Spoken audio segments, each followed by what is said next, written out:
I am Nitish Sharma. On the behalf of EduBridge IAS, I welcome you all on this session of Indian Polity and Governance. Today, we are having the fourth lecture of the series, and we are beginning with the part 1 of the Indian Constitution. Now, part 1 consists of the Union and its territory. It consists of Article 1 to Article 4. So, we'll be beginning with Article 1. So, what does Article 1 deals with? Article 1 provides us the name and the territory of the Union. Article 1 in its first clause tells us that India, that is Bharat, shall be a union of states. This is the first thing that it is telling. Second thing, it is telling that the states and union territories which are specified under first schedule. So schedule first deals with the part 1 of the constitution, so which are provided in the first schedule. They will be comprising of the territory of the states, the union territories specified in the first schedule, and any such territories as may be acquired. So this article deals with two things. First, the name of the country, the type of polity of the country, and second thing, the type of territories that this country is having.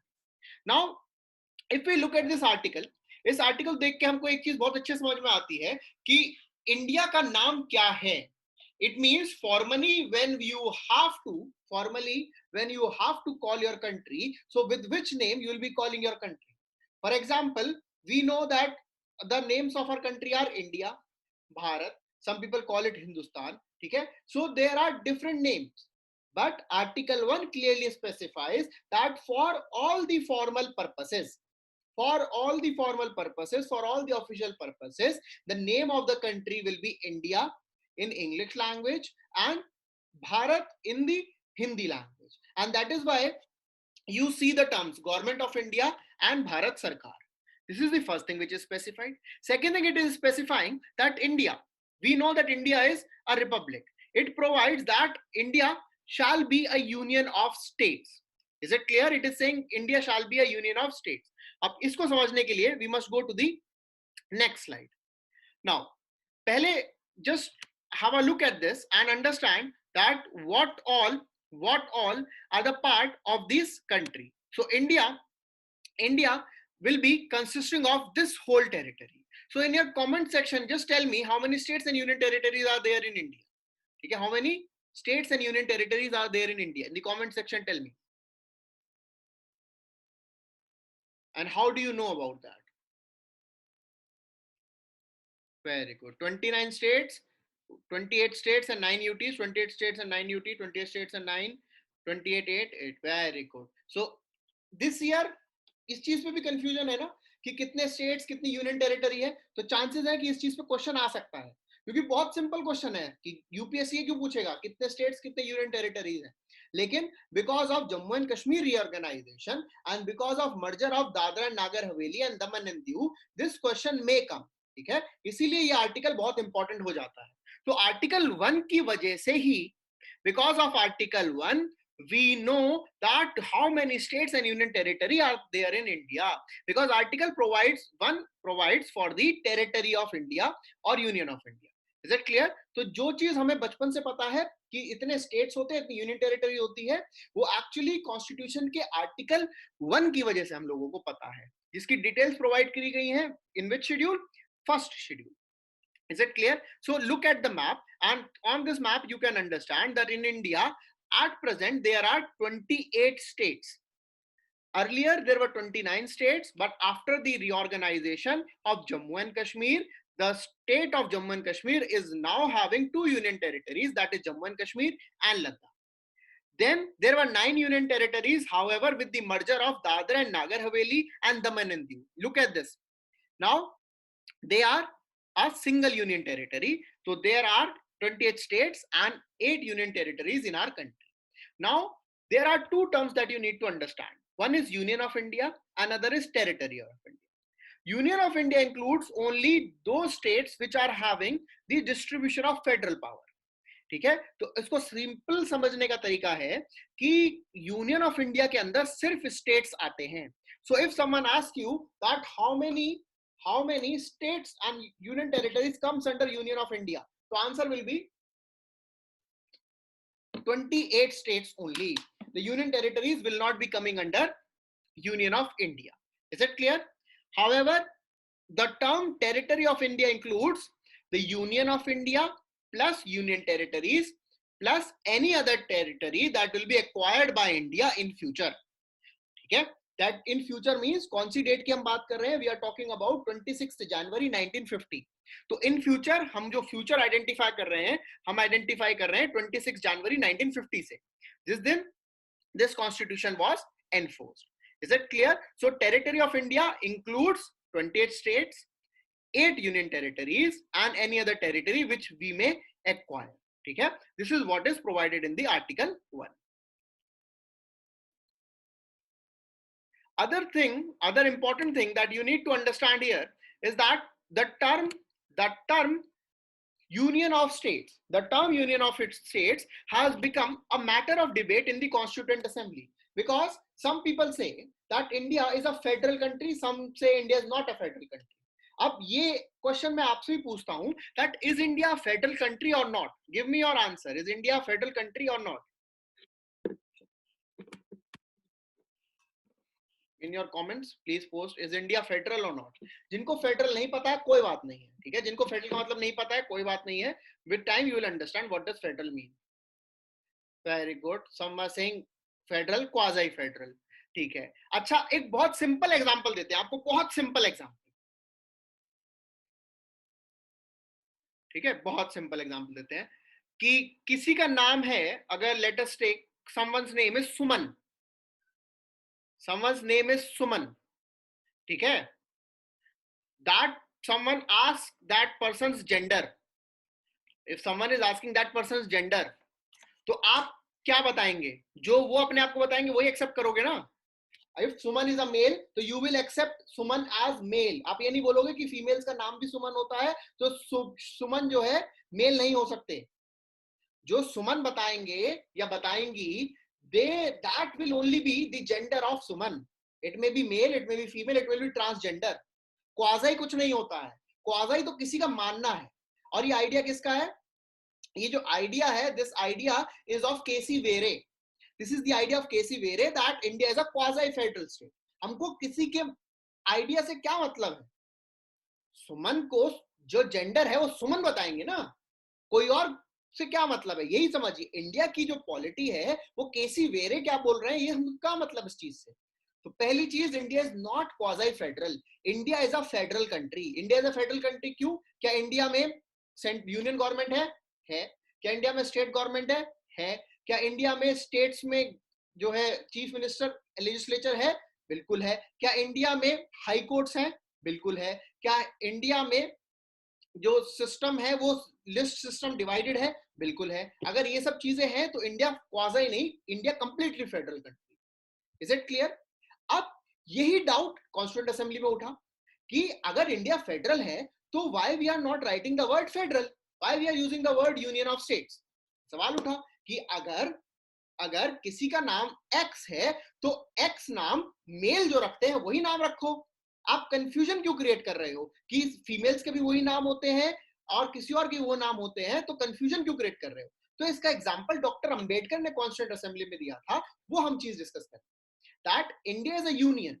India is a union because India में जो entities है वो separate नहीं थी. India में वो entities है वो सब एक साथ हैं, तो इसीलिए India is a union. USA में जो एंटिटीज थी वो सब अलग अलग थी, अलग अलग मिलके वो एक साथ आए, and that is why they had an agreement to make themselves federal. Federation word का मतलब होता है एन एग्रीमेंट. तो यूएसए में वो एग्रीमेंट हुआ था and that is why they call themselves a federation. लेकिन सिर्फ एग्रीमेंट ही फेडरेशन होने के लिए क्राइटेरिया नहीं होता है.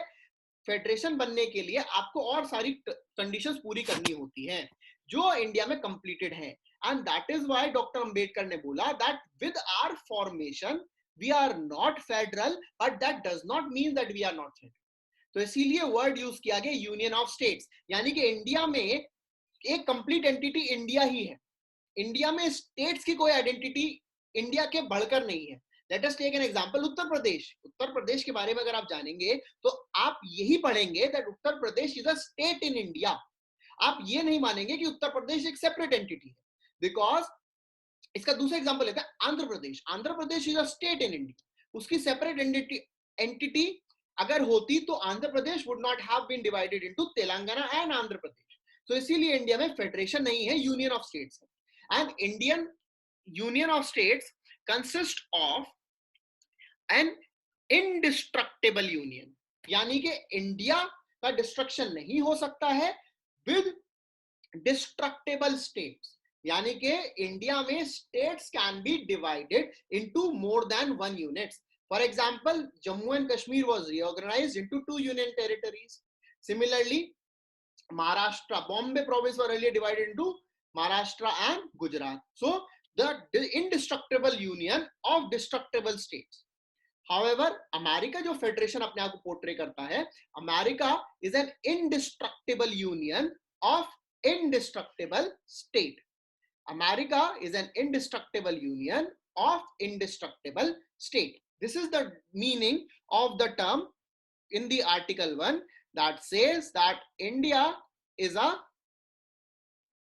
union of states. I hope Article 1 is clear to you. I hope we have done Article 1 in detail.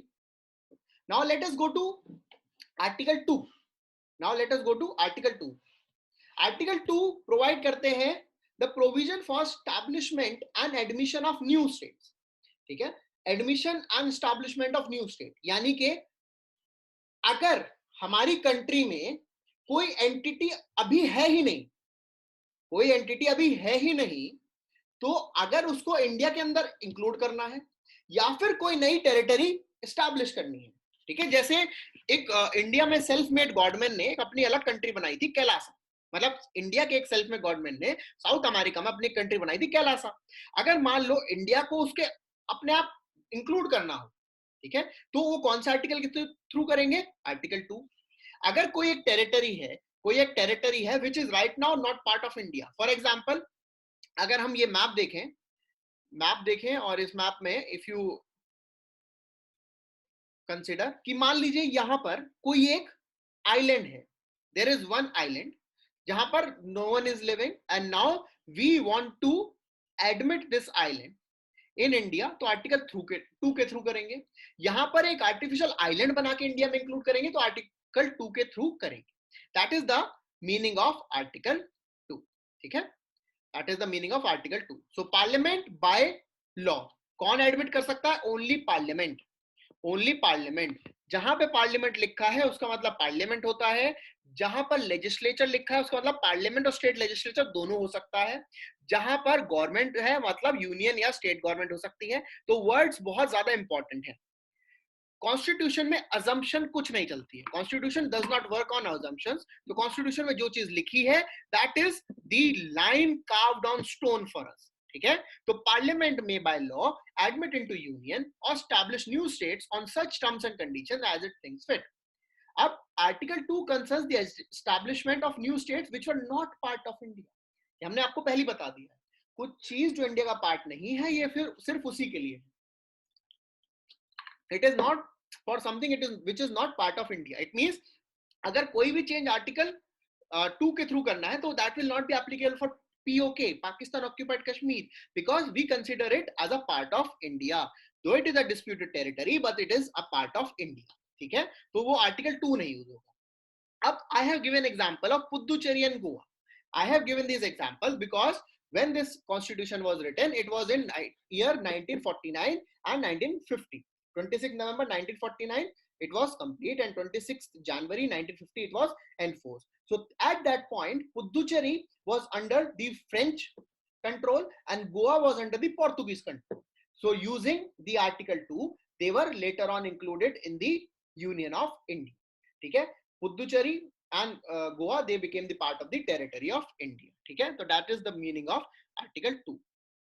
Any doubt in Article 2 you can post. Otherwise we'll be going to Article 3. सबसे important article, इससे important article है ही नहीं आज की class में. So if you have any doubt, please post your doubt. Otherwise we'll go to Article 3. Now Article 3 deals with the formation of new states. बहुत अच्छे समझिएगा. Formation of new states जो India के अंदर ही हैं, इंडिया के अंदर ही है. फॉर एग्जाम्पल तेलंगाना पहले आंध्र प्रदेश का पार्ट था ना, था तो इंडिया में ही. तो formation of new states, alteration of areas, area alter करना है लेकिन उन्हीं रीजन का जो इंडिया के अंदर है. बाउंड्रीज चेंज करनी है या नेम्स चेंज करने हैं। वो कैसे करेंगे? पार्लियामेंट में बाय लॉ, सिर्फ पार्लियामेंट ही करेगी।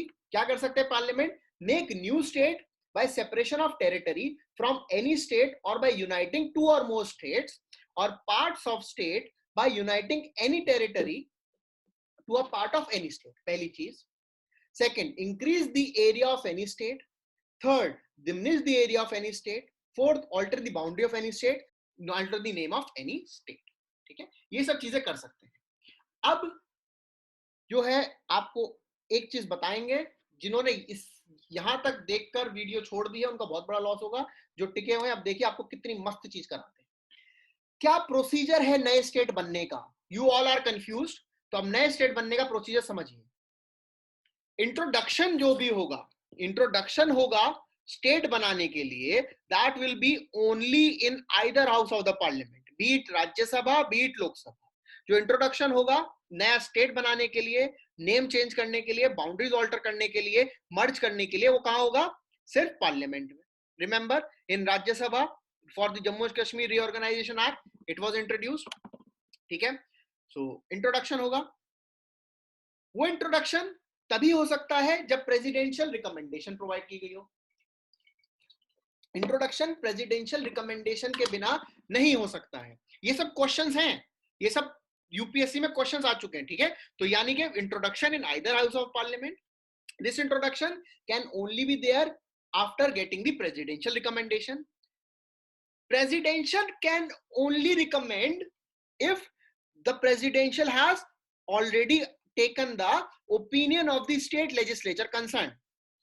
President का recommendation is the most important, लेकिन president हमारे recommendation तभी देंगे जब उन्होंने state का पहले opinion ले लिया है, उसके बाद ही हमारे president recommend करेंगे। जब ये होगा, वो कितने टाइम पीरियड में देना है? कोई भी पर्टिकुलर टाइम नहीं दिया गया है। द प्रेसिडेंट विल हिमसेल्फ और herself specify a particular time period. The president में ask for 10 days, 15 days, 1 month, 1 year, 1000 years. It can be 1 minute also. So it is in a specified time period. ठीक है, जब president ने opinion लिया है, then president will recommend the introduction of the bill in the parliament. ये president कब कर सकते हैं? irrespective of the state's opinion. State ने हाँ बोला तो भी कर सकते हैं, स्टेट ने ना बोला तो भी कर सकते हैं। ठीक है, हाँ से भी ना भी। देन उसके बाद क्या होगा? उसके बाद if that bill is passed by simple majority, simple majority means that is the majority of the members present and voting। कितने लोग आए उनसे पूछे क्या हम इसको कर दें, और लोग जितने हैं वो बोल रहे हैं हाँ हाँ कर दो। एंड जब when they are saying it is more than 50% plus 1, then that is simple majority present and voting। अगर टोटल स्ट्रेंथ लोकसभा की 543 है एट प्रेजेंट, क्योंकि एंग्लो इंडियन रिजर्वेशन हटा दिया है, तो 543 में से इररिस्पेक्टिव ऑफ कितने लोग, नहीं मैटर करेगा, जितने आए हैं उस दिन, it should shell always be more than 10% of the total strength. तो अगर मान लीजिए 100 लोग आए हैं, तो 100 लोग में से जो है अगर 51 ने हाँ बोला तो ये पास हो जाएगा। ठीक है, सिंपल मेजोरिटी। जब ये सिंपल मेजोरिटी से पास हो जाएगा, उसके बाद प्रेसिडेंट का असेंट मिल जाता है।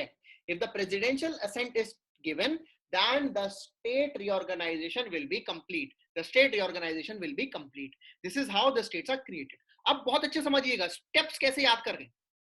पहला स्टेप क्या है? ये नहीं, पहला स्टेप है ये। सबसे पहले ओपिनियन स्टेट लेजिस्लेचर का लिया जाएगा, this is first step. Then second step is presidential recommendation, then introduction is the house of the parliament, then passing of the bill, and then step 3 is the presidential assent. Is it clear? और कोई doubt हो तो पूछ ले, क्योंकि आप लोग कुछ डाउट पूछे, इससे सिंपल हम नहीं बता सकते इसको। So this is how the procedure is provided under article 3. अब इससे सिंपल नहीं बता सकते हम। ठीक है, if माहे तो केरला का पार्ट बना रहा हो तो आर्टिकल 3 से बनाएंगे। अभी बताते हैं। देखिए, अब एग्जाम्पल किसी लिए माहे, कुछ लोगों को नहीं पता होगा, तो माहे is a part of Puducherry. Puducherry union territory 4 parts में डिवाइडेड है, उसमें से माहे एक पार्ट है। लेकिन माहे क्या स्टेट लेजिस्लेचर है? महा नहीं, it is a union territory of Puducherry with legislature, तो उससे नहीं पूछेंगे। लेकिन केरला से पूछेंगे तुम्हारा पार्ट बना है कि ना बना है, ठीक है। तो they will be asking state legislature, UT से नहीं पूछेंगे। इसके लिए हमें पता था आप लोग ये क्वेश्चन पूछेंगे, तो note, the opinion of state is not binding on the president. First thing, opinion of the union territories is not taken. Third, no fresh reference is made to the state after every amendment in the bill. अब for example Telangana को रिऑर्गेनाइज करना था, अब थोड़ी और change करने हैं, तो बार बार जो है आंध्र प्रदेश से नहीं पूछेंगे बताओ ये वाले चेंज करवा दे क्या, ठीक है। तो एक बार पूछ लिया, दैट्स इट, उसके अलावा बार बार उनसे ओपिनियन नहीं लिया जाएगा। This is what is there in article 3। I hope Article 3 is very, very clear to you. Now you know how the states are formed, how the procedure takes place in Parliament. If anyone wants to take a screenshot of it, take a screenshot, because this will help you for the rest of your life. So Article 4 simply says that whatever changes we have brought through Article 2 and Article 3, whatever changes we have brought through Article 2 and Article 3, उससे first schedule and fourth schedule में changes आएंगे। First schedule में क्या change आएगा कि union and it's territory में changes आएंगे। जैसे इंडिया पहले 28 स्टेट्स थे, फिर 29 स्टेट्स हुए, फिर 28 स्टेट्स हुए, फर्स्ट शेड्यूल में चेंज आया। Second thing, allocation of seats to Rajya Sabha है, that is provided under fourth schedule. तो एलोकेशन ऑफ सीट्स चेंज होंगी कि पहले जो है जम्मू एंड कश्मीर को कुछ सीट्स एलोकेटेड थी, अब वो सीट्स एलोकेट नहीं है राज्यसभा के अंदर। तो क्यों है? क्योंकि रीऑर्गेनाइजेशन हुआ है, नंबर ऑफ सीट्स चेंज हो गई है। तो वो जो चेंजेस आएंगे वो आर्टिकल 4 के थ्रू प्रोवाइडेड किए जाएंगे। प्लस वो जो चेंज किए गए हैं वो चेंज हमने आर्टिकल 368 के अंदर नहीं किए हैं, वो चेंजेस हमने किए हैं आर्टिकल 2 एंड आर्टिकल 3 के थ्रू, जिसका प्रोसीजर प्रोवाइड किया गया आर्टिकल 3 में। तो as it is not done under article 368 and it is done through simple majority, तो वो constitutional amendment count नहीं होंगे, so that will not be counted as a constitutional amendment. This is provided under article 4 and that is why when you go through your constitutional amendments, आपको कहीं भी constitutional amendment नहीं मिलेगा जहां पर लिखा हो कि इस amendment से जम्मू एंड कश्मीर को यूनियन टेरिटरी बनाया गया था, इससे आंध्र प्रदेश एंड तेलंगाना को बाइफरकेट किया गया था, इससे दादरा और नागर हवेली को मर्ज किया गया, ठीक है, पहली चीज। दूसरी चीज आपके दिमाग में डाउट होगा कि अमेंडमेंट्स है जिसमें पुदुचेरी और गोवा के बारे में प्रोवाइडेड है। वो अमेंडमेंट्स इसीलिए नहीं है क्योंकि उसमें फर्स्ट और फोर्थ शेड्यूल में चेंज किए गए हैं, वो इसीलिए है क्योंकि उन एरियाज को यूनियन टेरिटरी बनाया गया, ठीक है। तो ये चीजें समझ जाइएगा क्योंकि आपको आगे जाके डाउट यही आएगा कि वो तो अमेंडमेंट्स प्रोवाइडेड किए गए हैं कॉन्स्टिट्यूशन में गोवा एंड पुदुचेरी के लिए। Is it clear? This is what we had to do in Article 1, 2, 3, 4. This is the part 1 of the Constitution. And this year, because I have repeated it again and again because of Jammu and Kashmir reorganization and Dadra and Nagar Haveli and Daman and Diu merger, this part of the Constitution is very, very important. So if you have any doubts, please let me know. Otherwise, we will not be covering any other topic in today's class. And thank you very much for joining and continue studying well. And those who are watching our video, please subscribe to our channel. The more you will subscribe, more motivation we will have. Okay, we are only working on the basis of your motivation. The more you want to study and the more people they connect with our channel, so it will be having more expansion within the country, so that our initiative to provide the UPSC guidance to the aspirants, it reaches to the levels of various places of our country. Okay, so please share our channel, subscribe to it, क्योंकि we are also witnessing so many people, they are watching our video but they are not subscribing. तो थोड़ा सा हम लोगों को motivate करते रहिए and now we'll begin our doubts. ठीक है, thank you very much.